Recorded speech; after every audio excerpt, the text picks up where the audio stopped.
जय हिंद साथियों, आप सभी का स्वागत है आपके अपने इस YouTube चैनल वीनस क्लासेस पर।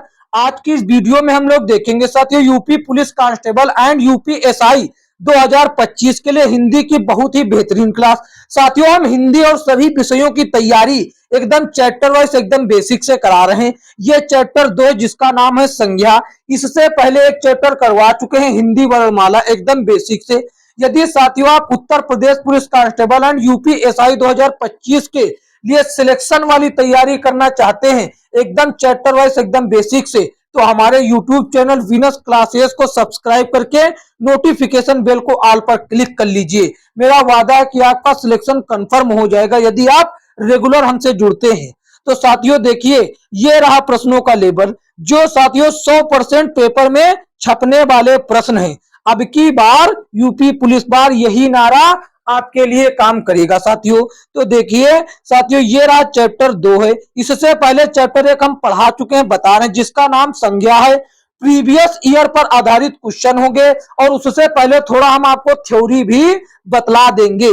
तो देखिए साथियों, प्रश्नों से पहले आपको हम थोड़ा थ्योरी बतला देते हैं। देखिए साथियों, जो एक संज्ञा नामक चैप्टर है, संज्ञा की परिभाषा पहले हम आपको बतला देते हैं।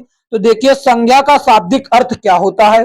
संज्ञा का शाब्दिक अर्थ नाम, उल्लेख या किसी व्यक्ति, वस्तु, स्थान, गुण, भाव या विचार के नाम को ही संज्ञा कहा जाता है। साथियों जैसे कि किसी वस्तु का नाम हो जाए, किसी वस्तु का नाम हो जाए और किसी साथियों व्यक्ति का नाम हो जाए, किसी व्यक्ति का यदि नाम आ जाए, वस्तु का नाम आ जाए या किसी स्थान जैसे कि शहर ये का नाम आ जाए या कोई गुण, भाव या कोई विचार का नाम आ जाए तो उसको ही संज्ञा कहा जा सकता है। जैसे कि वस्तु को जगह पर हम ले लेते हैं टेबल, टेबल या कुर्सी, टेबल या कुर्सी। व्यक्ति के जगह पर नाम ले लेते हैं हम साथियों भीमसेन या भीम केवल ले लेते हैं।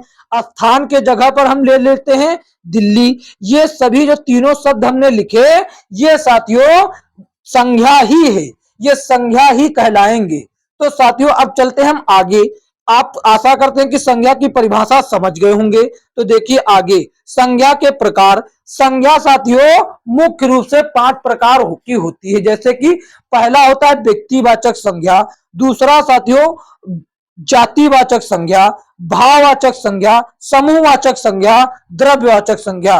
तो देखिए व्यक्तिवाचक संज्ञा के लिए यहाँ मोहन, किसी व्यक्ति का नाम, किसी स्थान का नाम और या फिर साथियों कोई जगह का नाम या फिर साथियों किसी व्यक्ति, स्थान या वस्तु का नाम हो सकता है। जातिवाचक में लड़का, पुस्तक, नदी। अभी सभी की डिटेल से हम जानकारी दे देंगे आपको। देखिए सुंदरता, खुशी, ईमानदारी, ये हो गए भाववाचक। ये खुशी नाम नहीं है, ये जो आपके अंदर खुशी प्रसन्नता का भाव होता है ये वो है। समूहवाचक टीम, कक्षा, परिवार और द्रव्यवाचक पानी, दूध, सोना। ये साथियों किसी द्रव्य यानी पदार्थ से संबंधित होता है, वहां पर द्रव्यवाचक संज्ञा हो जाती है। अब देखिए एक एक की जानकारी हम आपको दे देते हैं, बने रहिएगा।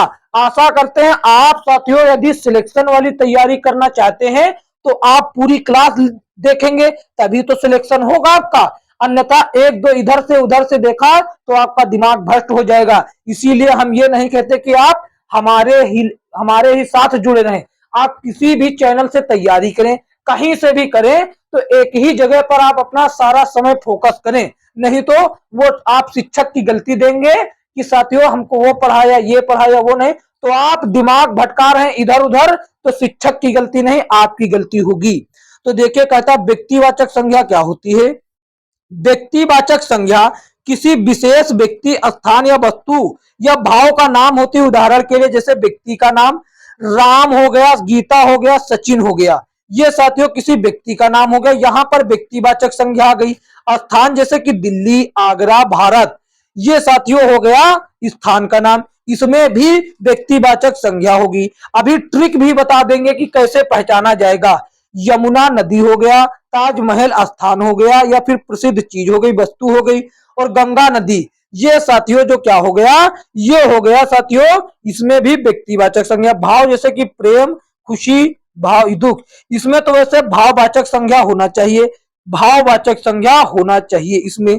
इसमें भाववाचक होगी। लेकिन ये साथियों व्यक्तिवाचक संज्ञा पर आ सकते हैं यदि किसी इसमें व्यक्ति का नाम जोड़ दिया जाए, जैसे कि मोहन मुझसे प्रेम करता है, मोहन मुझसे प्रेम करता है। और साथियों निखिल को बहुत खुशी हुई, लेकिन और साथियों सचिन बहुत दुख है। ये सभी चीज यदि नाम के साथ जोड़ दी जाए तो व्यक्तिवाचक बन जाती हैं। आगे देखिए, ये रहा जातिवाचक, ये रहा जातिवाचक, ये रहा जातिवाचक। कहता देखिए जातिवाचक संज्ञा किसी भी वर्ग या जाति के लिए उपयोग में लाया जाता है। उदाहरण के लिए व्यक्ति के लिए, जैसे लड़का नाम लिया गया तो ये लड़के जाति को, पूरे लड़के जाति को हमारे सामने लाकर खड़ा करने की कोशिश करता है। तो सभी लड़के का बोध हो जाता है इससे। लड़की कहा तो सभी लड़कियों का बोध हो जाता है जितने की पृथ्वी पर अवेलेबल हैं। शिक्षक कहा तो हमको सभी शिक्षक का ये बोध कराने लगता है और हम कंफ्यूज हो जाते हैं कि कौन सा शिक्षक, गणित का, विज्ञान का, हिंदी का, सोशल साइंस का, हिस्ट्री का, कौन सा शिक्षक भैया। तो जिसमें कंफ्यूजन बन जाए तो वो समझ लीजिए जातिवाचक संज्ञा होती। शहर, कौन सा शहर भैया, कौन सा शहर, लखनऊ शहर, कानपुर शहर, कौन सा शहर नाम बताए।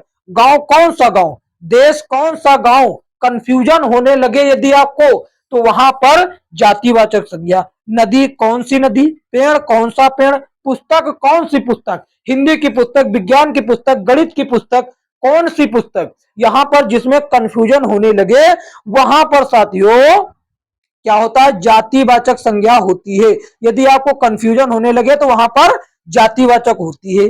देखते हैं अगला। अगला साथियों क्या कहता है, भाववाचक संज्ञा। भाववाचक संज्ञा तीसरा देखिए कहता है कि भाववाचक संज्ञा किसी व्यक्ति, वस्तु, स्थान, गुण या भाव के नाम का वर्णन करती है जिन्हें हम देख या छू नहीं सकते बल्कि उनका अनुभव कर सकते हैं। उदाहरण के लिए भाव देखिए क्या होता है, प्रेम, खुशी, दुख, सुंदरता, मिठास।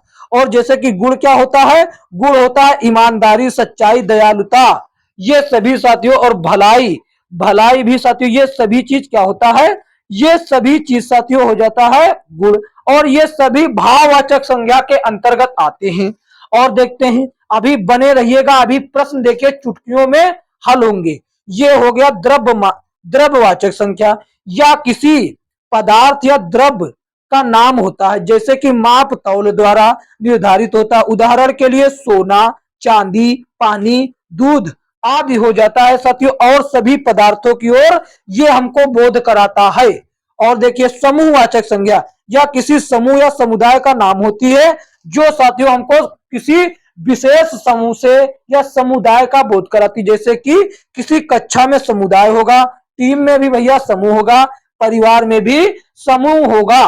तो ये साथियों ज्यादा लोगों का बोध कराती है, इसीलिए इसको समूहवाचक संज्ञा कहा जाता है। अब देखते हैं साथियों प्रश्नों की ओर हम बढ़ते हैं।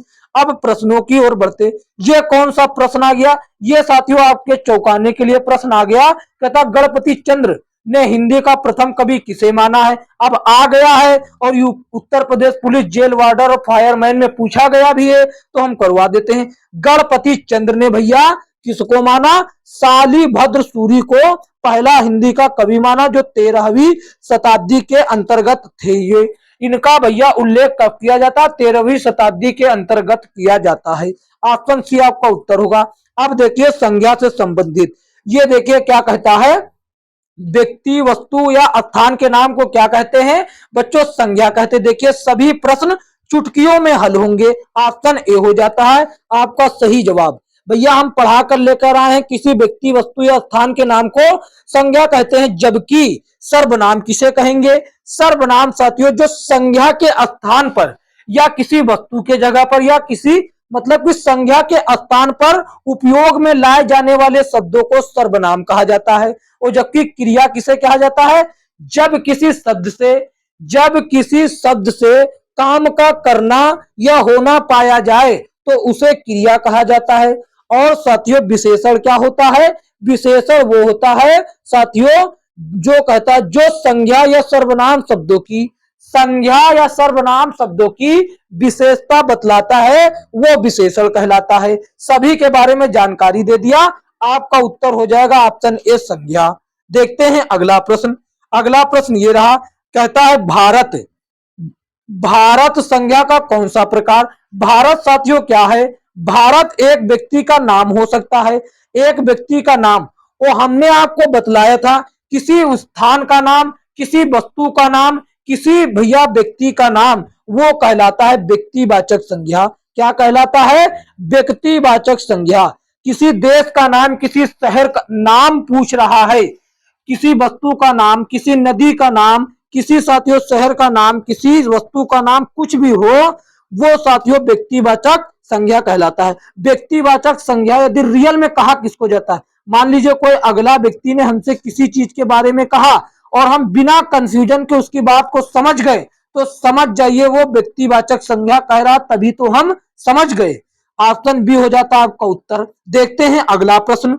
अगला प्रश्न ये रहा साथियों, कहता गंगा संज्ञा का कौन सा प्रकार? गंगा भैया किसी व्यक्ति का नाम हो सकता है या एक नदी का नाम होता है, यानी नदी कह ले या एक व्यक्ति का नाम कह ले, फिर भी ये होगा साथियों व्यक्तिवाचक संज्ञा ही। हमने आपको क्या बताया? किसी वस्तु का भैया नाम, किसी वस्तु का नाम और किसी व्यक्ति का नाम, किसी वस्तु, किसी व्यक्ति और किसी स्थान या शहर का नाम, किसी शहर का नाम, किसी देश का नाम और साथियों किसी नदी या किसी अन्य चीज का नाम जो कंफर्म हो, या किसी महापुरुष का नाम जो कंफर्म हो, वो सभी व्यक्तिवाचक संज्ञा के अंतर्गत आते हैं।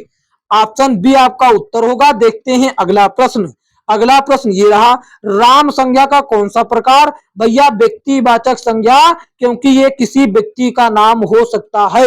ऑप्शन भैया आपका क्या हो जाएगा? ऑप्शन आपका बी हो जाएगा सही जवाब। देखते हैं अगला प्रश्न। अगला प्रश्न ये रहा, कहता इनमें से कौन सा शब्द जातिवाचक संज्ञा है? जातिवाचक संज्ञा, भैया जातिवाचक संज्ञा को समझने के लिए आपको क्या जरूरत होगी? वो किसी कंफर्म नहीं होगा, किसी जाति का, पूरी जाति का विशेष बोध कराएगा। मोहन तो भैया किसी व्यक्ति का नाम है और कृष्ण किसी व्यक्ति का नाम है। ये दोनों तो हो गए व्यक्तिवाचक संज्ञा, ये दोनों तो हो गए व्यक्तिवाचक संज्ञा। यहां तक तो कंफर्म है, यहां तक तो कंफर्म। ये परिवार एक समूह हो गया, तो ये हो गया समूहवाचक संज्ञा। समूहवाचक संज्ञा होगा। बचा मनुष्य, मनुष्य हो जाएगा जातिवाचक। ये पूरी मनुष्य जाति का बोध करा रहा है और हम समझ नहीं पा रहे हैं कि ये कौन से मनुष्य का हमसे बोध कराना चाह रहा है, क्योंकि ये धरती पर रहने वाले सभी मनुष्य जाति का हमसे बोध करा रहा और हम एग्जैक्ट नहीं समझ पा रहे हैं कि ये किस मनुष्य का हमसे कह रहा है। तो ये पूरी जाति का बोध करा रहा, तो ये हो जाएगा जातिवाचक संज्ञा। ऑप्शन ए आपका उत्तर होगा। देखते हैं अगला प्रश्न। अगला प्रश्न ये रहा, कहता शिक्षक, शिक्षक संज्ञा का कौन सा प्रकार है? शिक्षक भैया, शिक्षक में कौन सा प्रकार है? ये सभी शिक्षक, शिक्षक की संपूर्ण जाति का बोध करा रहा है, जैसे कि गणित के शिक्षक का भी बोध करा रहा है और साथियों हिंदी के शिक्षक का भी बोध करा रहा है और साथियों विज्ञान के शिक्षक का भी बोध करा रहा है और साथियों हिस्ट्री के भी शिक्षक का बोध करा रहा है और अन्य शिक्षकों का भी बोध करा रहा है। और जो बच्चों को शिक्षक पढ़ाते हैं, जो किसी प्रकार से किसी को भी शिक्षा देते हैं, उन सभी को यह बोध करा रहा। और हम समझ नहीं पा रहे कि ये एग्जैक्ट हमसे कौन से शिक्षक की बात कर रहा है। तो ये शिक्षक की संपूर्ण जाति को बोध करा रहा, तो इसीलिए ये हो जाएगा जातिवाचक संज्ञा। ऑप्शन बी हो जाएगा आपका उत्तर। देखते हैं अगला प्रश्न। अगला प्रश्न ये रहा, क्या कहता है इनमें से कौन सा शब्द व्यक्तिवाचक संज्ञा नहीं है? व्यक्तिवाचक संज्ञा नहीं, तो राम तो भैया व्यक्तिवाचक संज्ञा, क्योंकि ये किसी व्यक्ति का नाम है, किसी व्यक्ति का नाम है। और गंगा भैया एक नदी का नाम है या व्यक्ति का भी नाम हो सकता है, नदी का नाम। और हिमालय भैया एक स्थान या साथियों स्थिति का नाम है, जो कि साथियों पहाड़ है या पर्वत है। बचा ये पर्वत, ये पहाड़ हो गया साथियों। ये पहाड़ की जाति का, संपूर्ण पहाड़ की जाति का बोध करा रहा। कौन सा पहाड़ है? हिमालय पहाड़, अरावली का पहाड़, उदयगिरी का पहाड़ और मध्यांचल का पहाड़।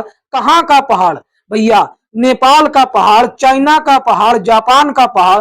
हमको समझने में कंफ्यूजन हो गया, क्योंकि ये पहाड़ की जाति का, पूरी जाति का बोध कराने लगा। तो यहाँ पर ये हो गया जातिवाचक संज्ञा।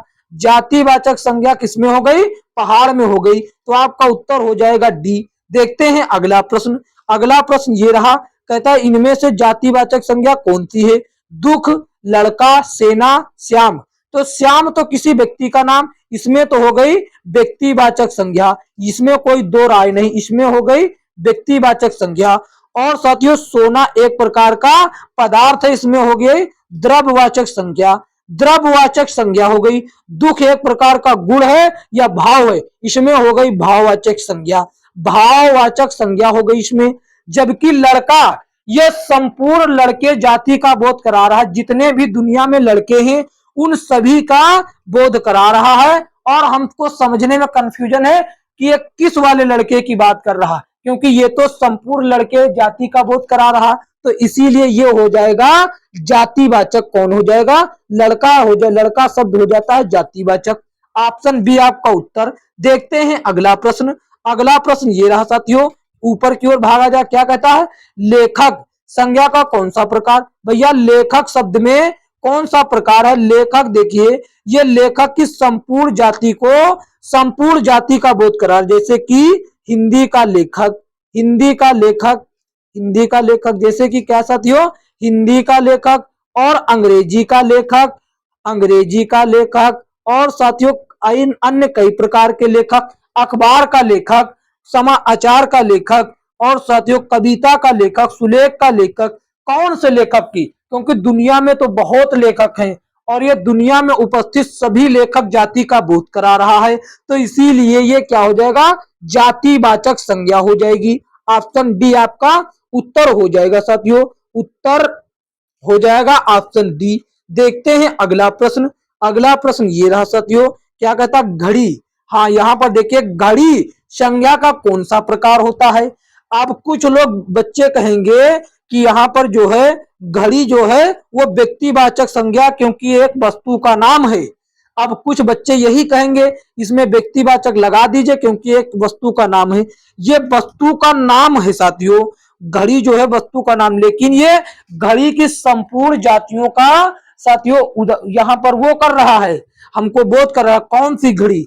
कलाई की घड़ी, कलाई वाली घड़ी, और रोमन अंक वाली घड़ी, दीवार घड़ी, दीवार घड़ी, दीवार घड़ी, रोमन अंक वाली घड़ी, या फिर साथियों कांच वाली घड़ी, या रबड़ वाली घड़ी। कौन सी घड़ी? ये घड़ी की जातियों का, सभी जातियों का साथियों हमको बोध करा रहा, और हम कंफ्यूज हो गए कि इसकी बात को समझने के लिए, क्योंकि ये बहुत सारी चीजों का बोध करा रहा, तो इसीलिए ये संपूर्ण जाति का बोध करा रहा, इसीलिए ये भी हो जाएगी जातिवाचक संज्ञा।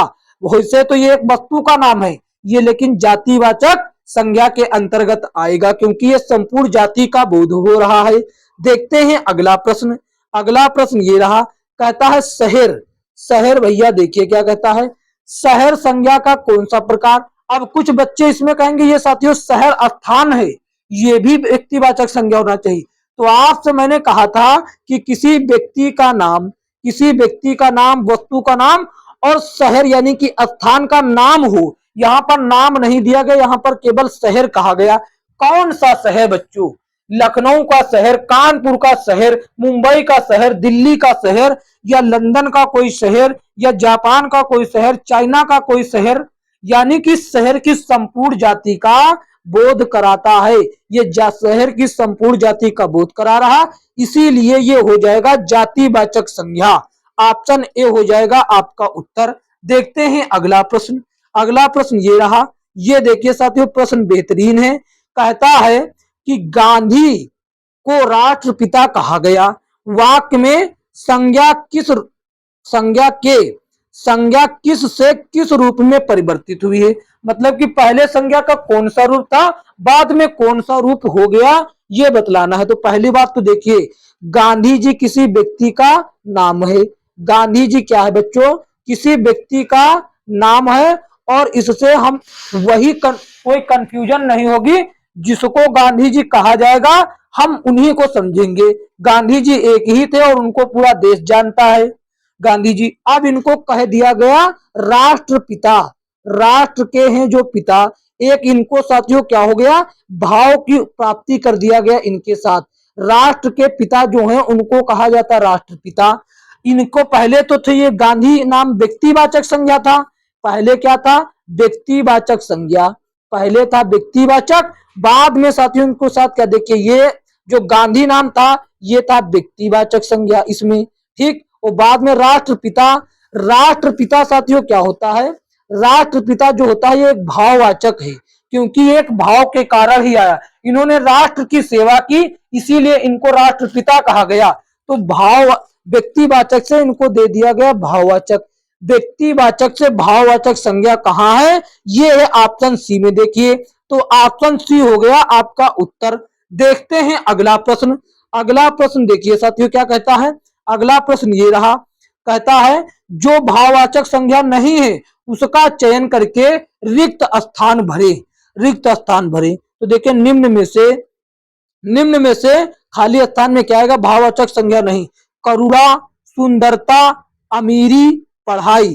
तो भैया क्या नहीं है, तो भैया देखिए यहां पर जो दिया गया है ये प्रश्न में गलती है, इस प्रश्न में क्या है साथियों, इस प्रश्न में त्रुटि है, इसको आयोग ने त्रुटि रहित माना, इसके लिए स्टार ऑप्शन में दिया जाएगा।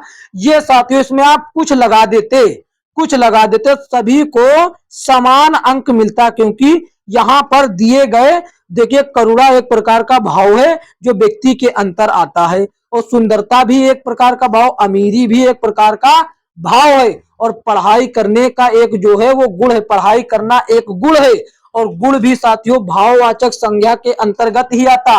ये चारों विकल्प जो दिए गए हैं साथियों, ये चारों विकल्प सही हैं और चारों में भाववाचक संज्ञा है, और इसमें पूछा है कौन किसी में भाववाचक संज्ञा नहीं, इस प्रश्न में त्रुटि है।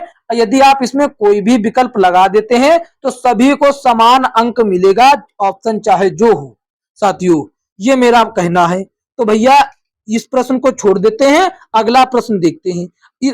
ये प्रश्न हम जानबूझकर लेकर आए हैं क्योंकि इसमें कुछ बच्चे पढ़ाई को लगाते हैं, पढ़ाई करना एक गुण है जो साथियों सभी व्यक्तियों में विद्यमान नहीं होता, और किसी कोई भी गुण यदि है तो वो भाववाचक संज्ञा के अंतर्गत आता है साथियों। अगला प्रश्न ये रहा, फिसलन, फिसलन साथियों, फिसलन में कौन सा वो है, क्या है, कौन सी संज्ञा है, क्या चीज है निम्न में से।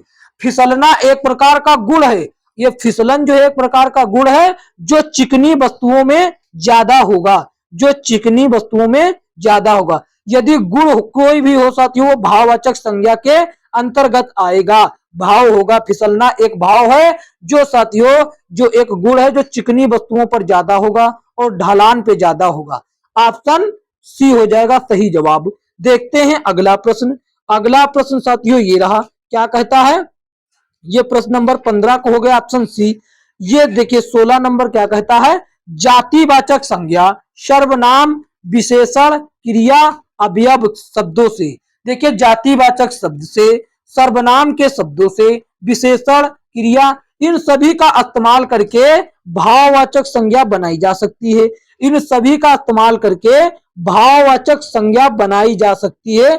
ऑप्शन हो जाता है ए आपका राइट जवाब। देखते हैं अगला प्रश्न। अगला प्रश्न ये रहा साथियों, क्या कहता है, इनमें से कौन सी भाववाचक संज्ञा क्रिया से नहीं है, क्रिया से नहीं बनी है।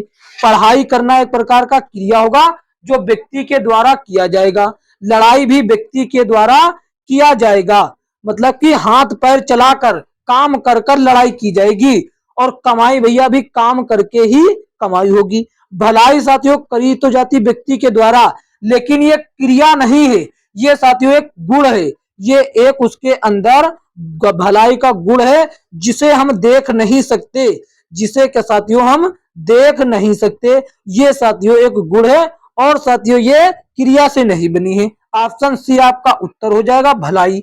देखते हैं अगला प्रश्न। अगला प्रश्न ये रहा, क्या कहता है, बचपन संज्ञा का कौन सा प्रकार है।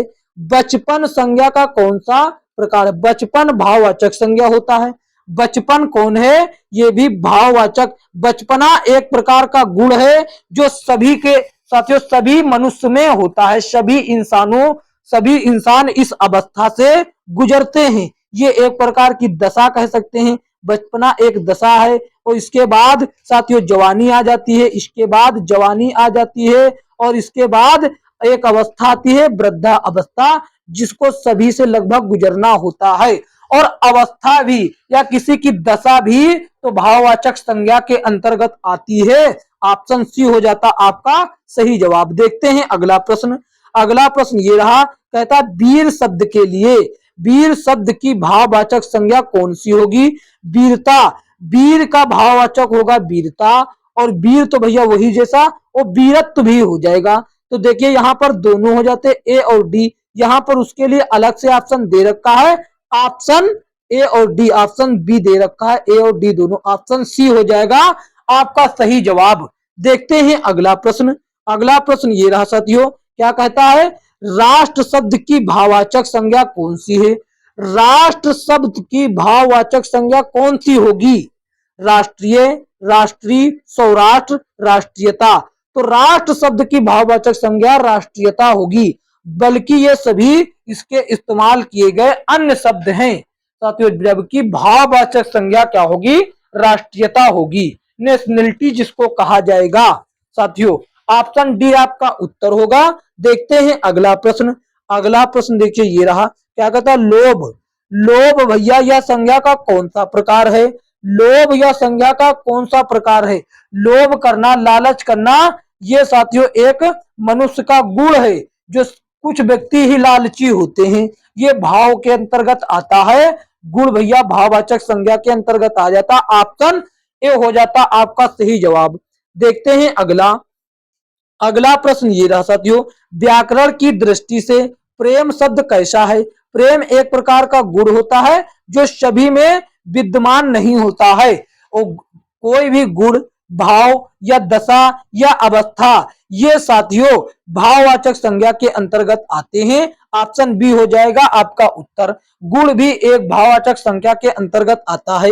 देखते हैं अगला। अगला कहता इनमें से भाववाचक संज्ञा कौन सी नहीं है? चरित्रता, सचरित्र, चरित्र और सच्चरित्र। तो साथियों देखिए ये जो है इसमें भैया चरित्र जो है, चरित्र, इनमें चरित्र क्या हो जाता है? चरित्र जो है साथियों ये भाववाचक संज्ञा है, बल्कि चरित्रता, सच्चरित्र, सतचरित्र ये इन्हीं शब्दों से मिलकर बने हुए ये विशेषण शब्द हैं साथियों। ऑप्शन सी आपका हो जाता आपका सही जवाब। देखते हैं अगला प्रश्न। अगला प्रश्न ये रहा, कहता है इनमें से कौन सा शब्द संज्ञा है? कौन सा शब्द संज्ञा है? क्रोधित, क्रोधी, क्रुद्ध, क्रोध। तो देखिए भैया संज्ञा शब्द क्या है? क्रोध।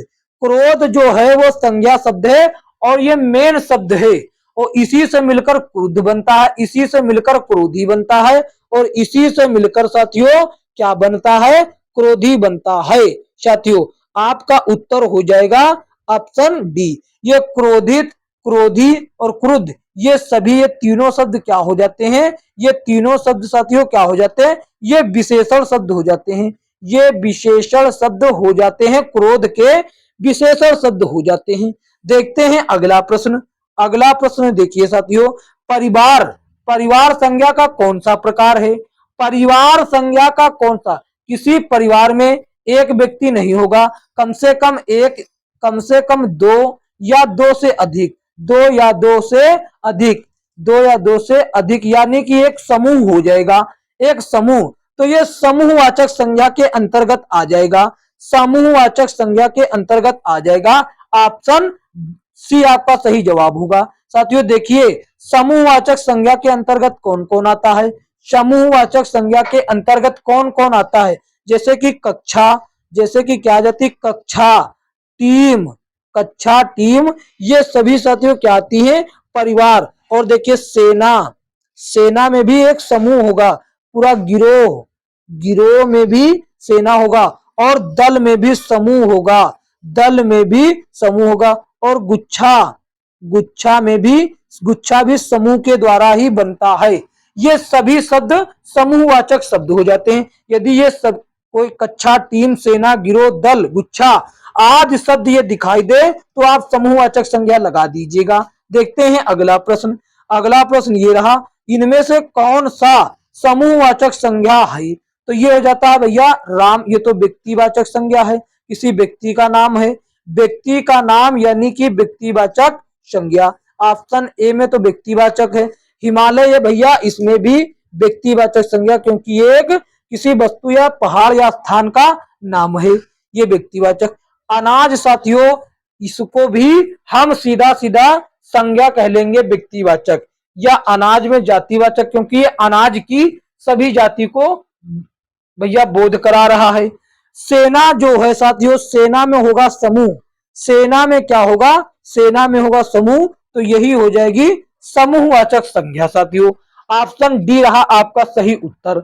साथियों, आज की वीडियो में इतना ही। आज प्रश्न थोड़ा कम ला पाए हैं, प्रश्न थोड़ा हम कम ला पाए। आपको हम दिक्कत मत लीजिए, हम इससे संबंधित प्रश्न करा देंगे, बात को सिलेबस पूरा करा दे, सब करा देंगे साथियों यदि आप वीडियो अच्छा लगा है तो इसको एक प्यारा सा लाइक कर दीजिए और अपने दोस्तों में शेयर कर दीजिए। साथियों, चैनल पर न हो तो चैनल को सब्सक्राइब करके नोटिफिकेशन बेल को ऑल पर क्लिक कर दीजिए, ताकि आने वाली अगली क्लासों का नोटिफिकेशन आप तक पहुंच सके। तो साथियों, बात करें इसके पीडीएफ की, इसका पीडीएफ